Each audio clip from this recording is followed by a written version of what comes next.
할렐루야. 우리 하나님의 은혜가 여러분들에게 넘치기를 축복합니다. 지난주에도 참 은혜스럽게 찬양을 잘해 주셨더니 오늘도 은혜스러운 찬양 우리 하나님께서 기뻐 받아주신 줄로 믿습니다. 여러분들 찬양대가 찬양을 하면 감상하는 게 아닙니다. 어떤 분들은 눈을 감고 이렇게 있는데 감상하는 게 아니에요. 함께 마음을 모아 우리 하나님께 올려드리는 겁니다. 같이 올려드리는 거예요. 호흡하는 겁니다. 그래서 찬양대가 찬양할 때는 같이 같은 시선으로 바라봐 주시고 우리 하나님께 귀한 찬양 올려드리는데 받아주옵소서 이렇게 하는 겁니다. 그래서 늘 찬양대 찬양할 때 우리의 시선과 우리가 방향이 우리 찬양대를 통하여서 하나님을 바라보는 우리 모두가 되기를 축복합니다.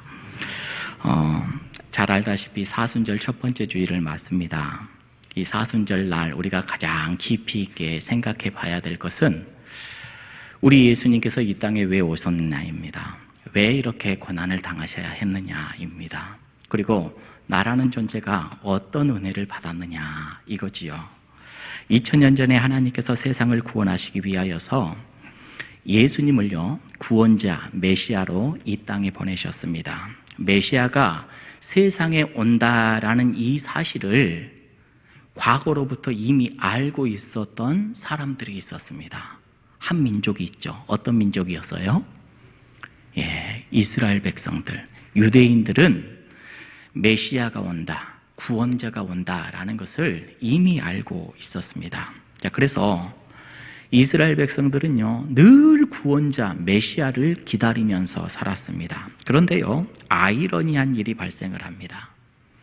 우리 예수님이 메시아로 유대 땅에 오셨는데 세계 많은 다른 민족이 아니라 유대 민족 혈통을 갖고 오셨거든요. 그런데 이들은 자기의 민족 혈통으로 온다라는 것도 알고 있었는데도 불구하고 그 예수님을 받아들이지 않았습니다. 받아들이지 못한 데는 여러 이유가 있었겠지요. 그 중에 하나, 중요한 이유 중에 하나가 뭐였냐면 구원관이었습니다. 구원. 자기들이 믿고 있었던 구원관과 예수님이 오셔서 말씀하시는 구원관이 달라요. 다르니까 이들이 예수님을 영접하지 않았습니다. 그들이 생각하기를 어떻게 하면 구원을 받는가? 지금까지 유대인들은요, 토라라고 하는 율법을 지켜야 구원을 받는다라고 생각을 했습니다. 그런데 예수님이 오셔서 말씀하시기를 그렇게 말씀하지 않으시고요, 나를 따르라. 내가 곧 길이요, 진리요, 생명이다. 나를 믿어야 구원받는다. 이렇게 이야기를 하니 유대인들이 따를 수가 없고 영접할 수가 없는 거였습니다. 결과적으로 이들은 예수님을 받아들이지 않았습니다. 다른 민족으로 오신 것도 아니고 자기 나라, 자기 혈통을 가지고 가장 가까이 오셨는데도 불구하고 그들은 구원에 이르지 못하는 결과를 맺게 되는 것이지요. 여기에 대해서 굉장히 마음 아파하는 사람이 있었어요. 굉장히 침울해하고 안타까워하는 마음을 갖고 고민하는 한 사람이 있었는데 누구일까요? 사도 바울이 여기에 대해서 고민을 참 많이 했습니다. 우리 민족, 우리 혈통을 가지고 메시아 우리 예수님께서 오셨는데 이 예수님을 받아들이지 못하고 내 동족들, 내 민족들이 구원받지 못한다라는 그 사실을 생각하면서 마음이 아프고 찢어집니다. 그래서 여기에 대해서 고민하는 이 바울이 로마서 9장부터 11장까지 이스라엘의 구원에 관한 문제를 길게 다룹니다. 오늘 본문은 그 내용 중에 한 부분이에요. 자, 그래서 사도 바울이 오늘 본문에서 강조하고 또 강조하는 것이 무엇인가? 구원은 어떻게 받느냐? 바로 믿음으로 받는다. 이겁니다. 따라해 볼까요? 구원은 믿음으로 받습니다. 자, 우리 9절 말씀 함께 읽어봅니다. 9절입니다. 시작.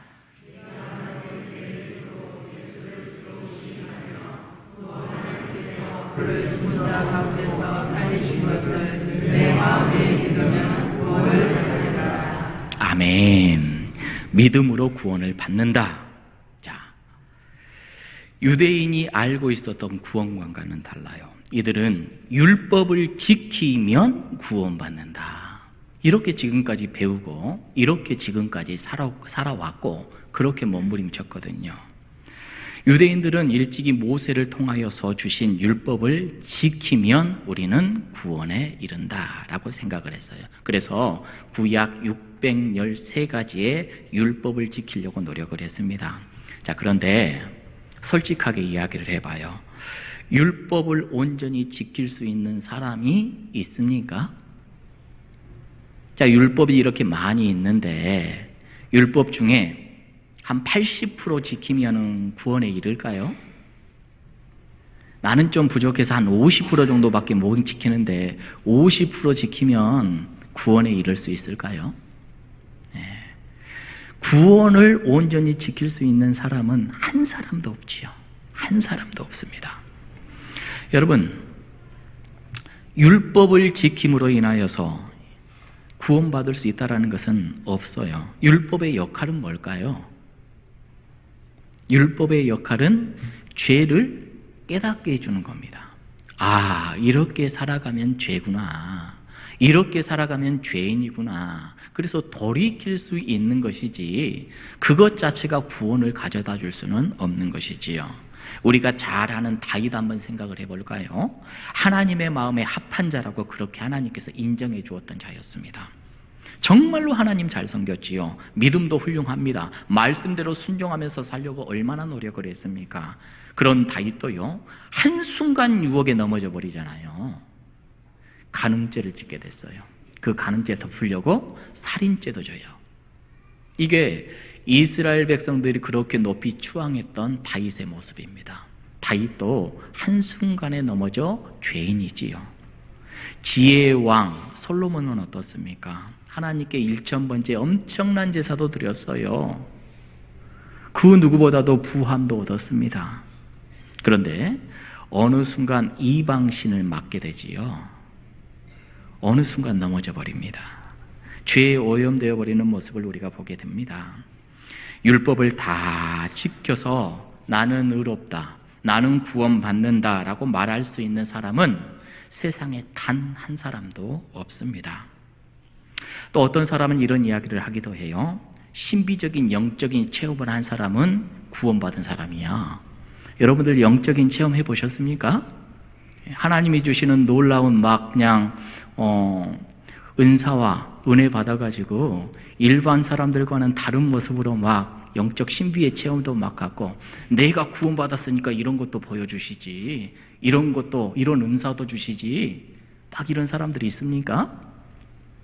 여러분, 신비적인 것, 기적적인 것 이런 것들을 체험했다고 해서 구원에 이르는 것도 아닙니다. 오늘 본문에 앞선 6절, 7절의 말씀을 보면요, 사도 바울이 그런 이야기를 해요.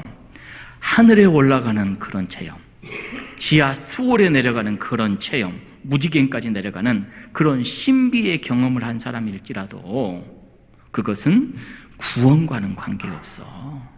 구원과는 관계없어. 우리 예수님께서 수많은 기적을 행하셨잖아요.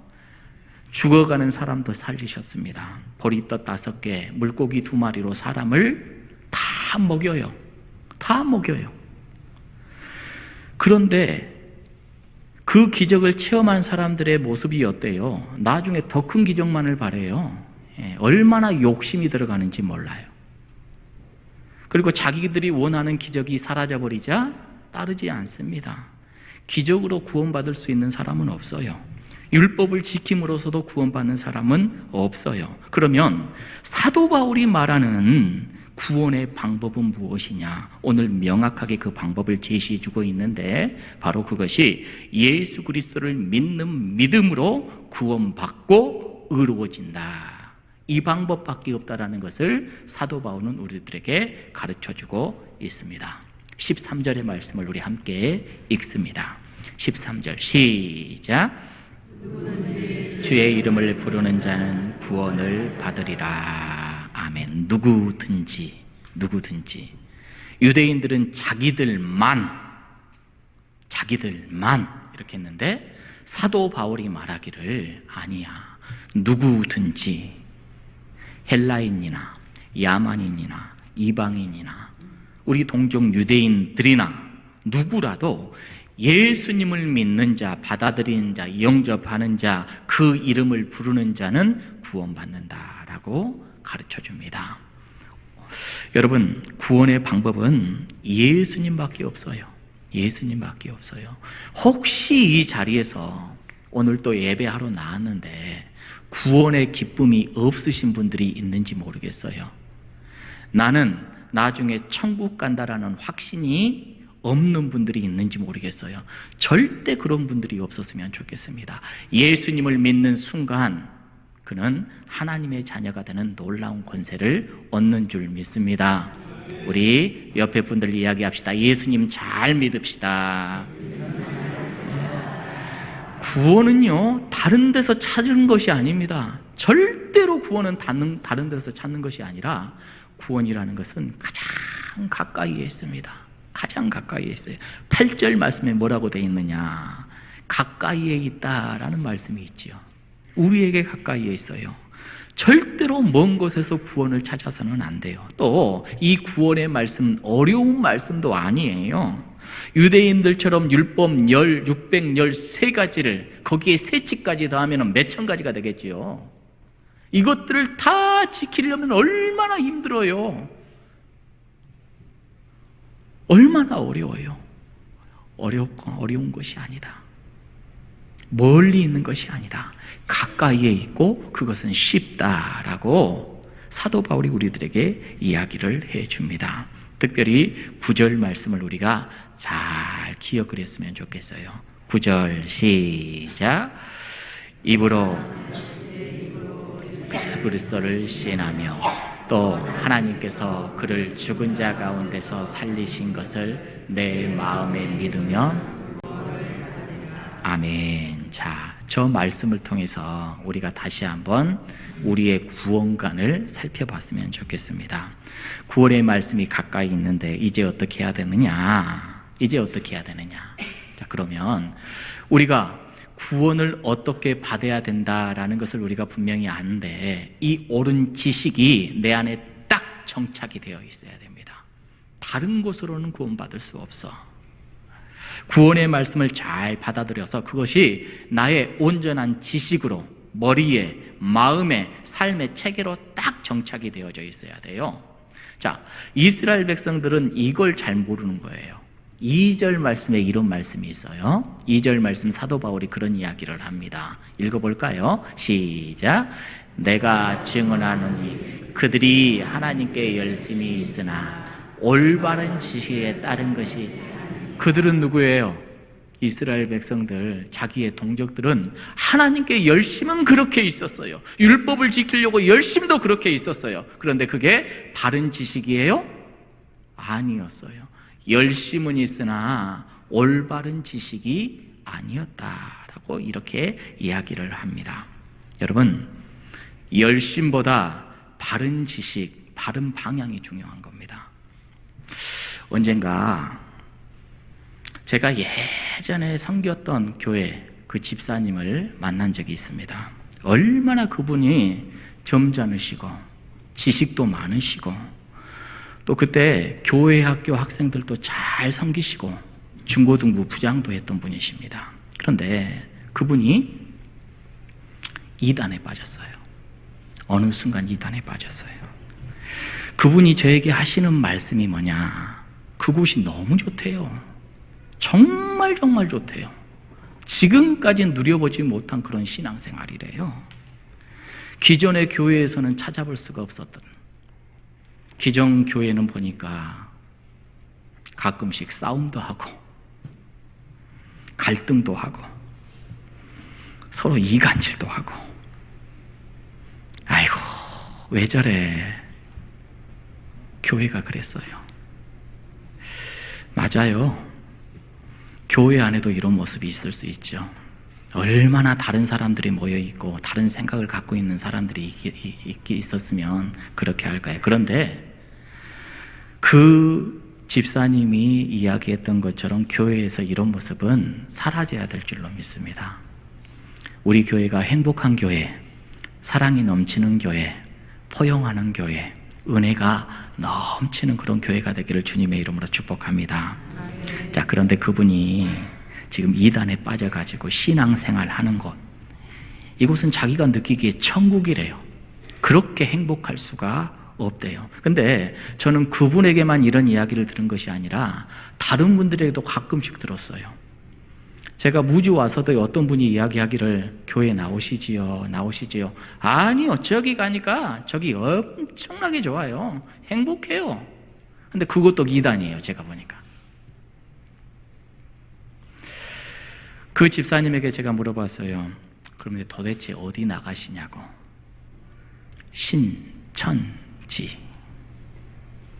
신천지 가보셨어요? 거기 가면 천국이래요. 정말 싸우면 안 한대요. 사랑이 넘친대요. 집에 무슨 일만 있으면 다 해결해 줘 버린대요. 돈도 많고요, 교회가. 얼마나 즐겁고 기쁜지 모른대요. 여러분, 이분이 신천지에 빠졌어요. 신천지가 어떤 곳일까요? 다른 거 생각하지 말고요, 구원관, 오늘 이야기하니까 구원관에 대해서 한번 생각을 해볼까요? 그곳에서 말하는 구원은 어떻게 이루어지죠?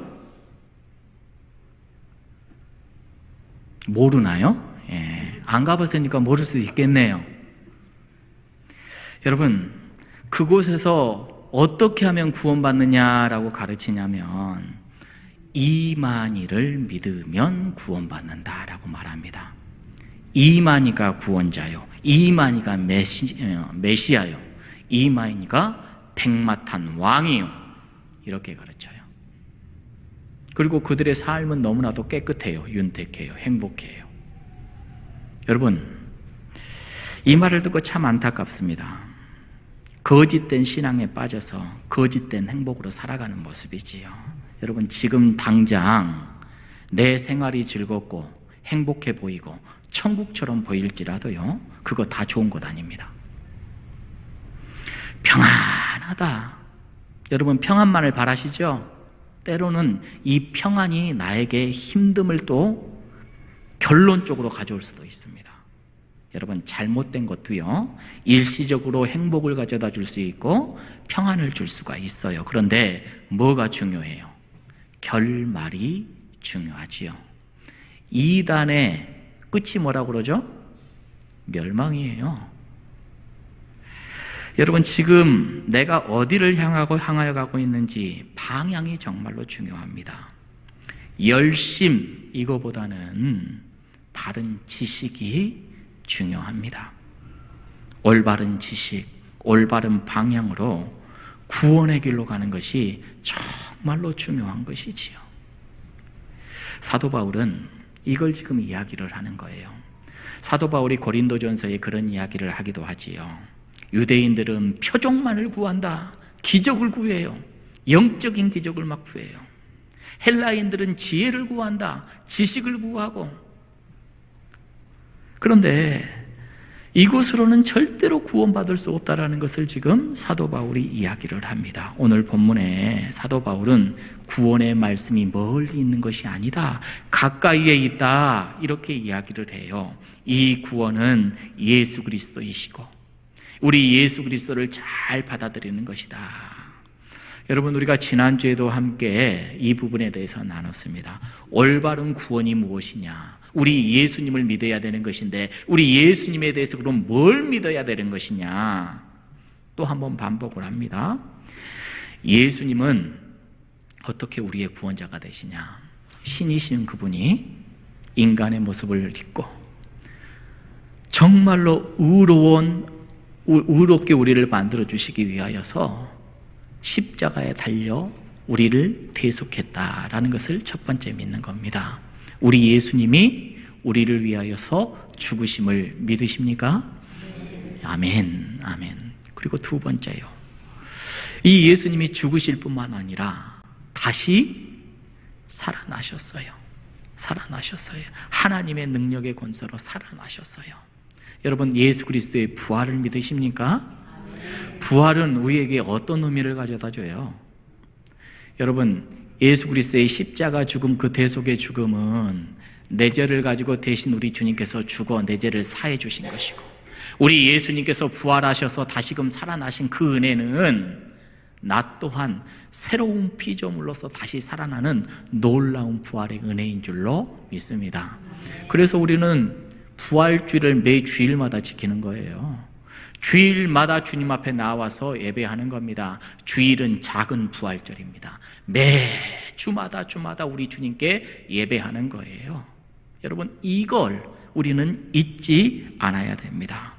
특별히 오늘 10절 말씀에 보면요, 구원에 이르는 방법 한 줄로 딱 사도 바울이 요약해서 이야기를 하는데, 우리 또 읽어볼까요? 시작. 사람이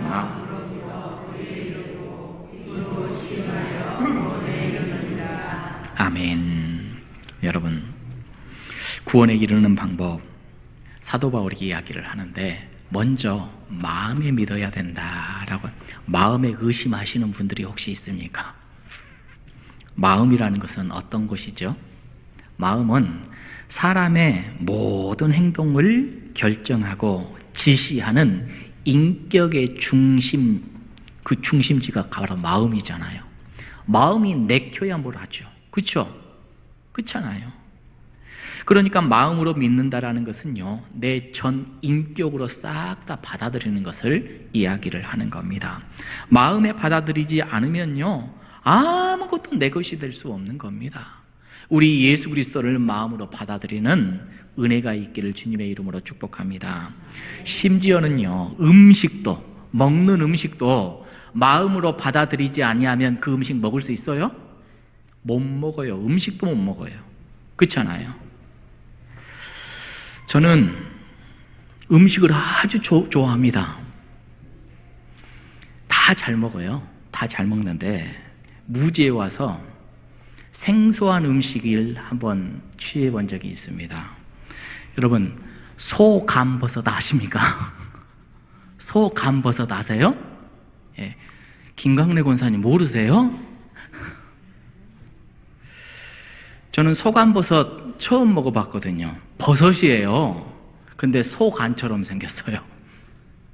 예. 자, 그런데 가만히 보니까 소간버섯이라고 해서 이렇게 살펴봤더니 왜 소간버섯인지 알겠어요. 진짜 소간처럼 흐물흐물. 그래서 좋다고 드셔보라고 이렇게 대접을 하셨어요. 제가 먹을게요, 안 먹을게요? 먹었죠. 먹었는데 힘들더라고요. 마음에서 안 받아들여지니까 힘들더라고요. 손이 잘 안 가요. 여러분, 마음에서 받아들여져야지 내 것이 돼요. 내 것이 되는 겁니다. 예수님을 믿는 것도 먼저 마음으로 믿어져야 돼요. 마음으로 받아들여져야 돼요.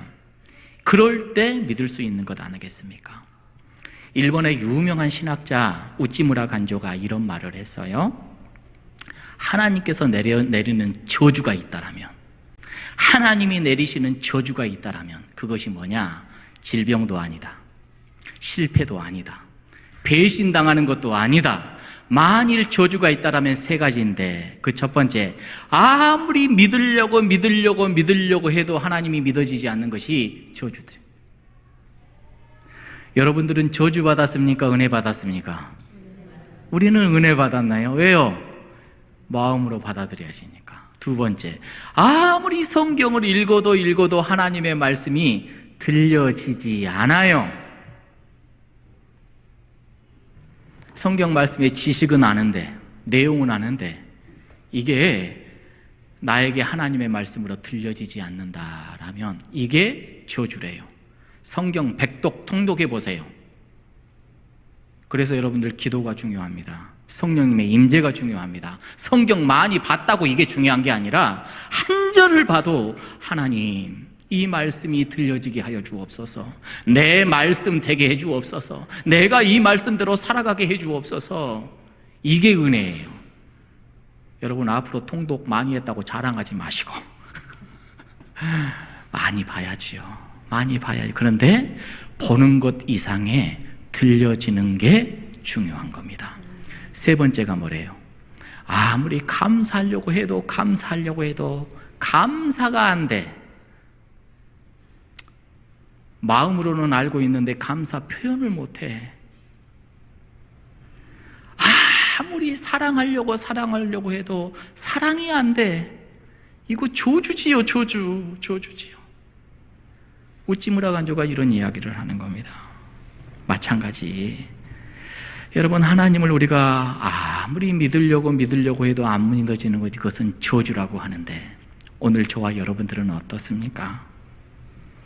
하나님의 은혜로 내 마음이 열려져 성령님의 역사하신 가운데 우리 예수 그리스도를 마음으로 영접하고 믿어질 수 있으니 얼마나 큰 은혜입니까? 할렐루야. 마음으로 영접하고 오늘 또 주님 앞에 있음이 얼마나 큰 은혜입니까? 누군가는 믿으려고 해도 안 된다니까요. 이게 저주라니까요. 그런 점에서 우리는 우리 주님 앞에 나와 있는 이 시간, 하나님께 예배하는 여러분들은 정말로 큰 복과 은혜와 사랑을 받았다라는 것을 잊지 마시기를 주님의 이름으로 축복합니다. 아울러 10절 후반절 말씀에 보니까 마음으로 믿어 이에 이르고 또 입으로 어떻게 해야 된대요? 시인하여 구원에 이른다. 여러분, 우리 예수님을 자랑하며 시인하며 살아가는 믿음의 사람들이 되기를 축복합니다. 여러분, 오늘 우리가 나는 예수님 믿어요, 예수님 사랑해요, 예수님이 나의 왕이세요, 예수님이 내 주인이세요, 이렇게 이야기하며 살아가지요. 그런데 이 말씀이 기록될 2000년 전에는 이게 너무나도 어려웠어요. 왜요? 이때 당시만 해도 그 세상의 왕이 누구예요? 그 세상의 주님이 누구예요? 로마 황제였거든요. 로마 황제의 그 어떤 것을 주인이다, 구속자다, 메시아다 이렇게 시인하면 그 사람은 죽어요. 그때는 죽었는데 그럼에도 불구하고 예수 그리스도를 마음에 영접한 사람들은 어떻게 했대요? 시인하면서 살았대요. 근데 오늘 우리들은 이토록 시인하기 편하고 어려움이 없는데 과연 우리가 예수님 시인하며 살아갑니까? 우리나라 초대 기독교의 역사에서도 있었죠. 우리가 일본에 의해서 짓밟혔을 때 일본 사람들은 기독교인들을 심하게 박해했습니다. 그리고 우리 하나님을 예배하고 예수 그리스도를 시인하는 것 막으려고 오히려 천황께 경배하고 천황께 인사해라, 그러지 않으면 너희들 다 죽인다. 주기철 목사님, 손양호 목사님 얼마나 많은 고난을 받고 우리가 알고 있는 믿음의 선배들이 얼마나 그 일로 인하여서 힘들고 어려움을 당했습니까? 여러분, 오늘 우리가 잊지 말아야 될 것, 마음으로 그분을 받아들였다라면 입으로 오늘 또 내일 또 시인하며 살아가는 지혜로운 인생이 되기를 축복합니다. 마지막, 이 우리 예수 그리스도의 구원의 복음을 전파하면서 살아가야 될 줄로 믿습니다. 오늘 본문 14절 15절의 말씀에 보니까 사도 바울은 구원의 복음을 전파해야 된다, 전하는 자가 있어야 된다, 전하는 자의 발은 아름다운 발이다, 이렇게 강하게 이야기하고 있는 것을 우리가 보게 됩니다.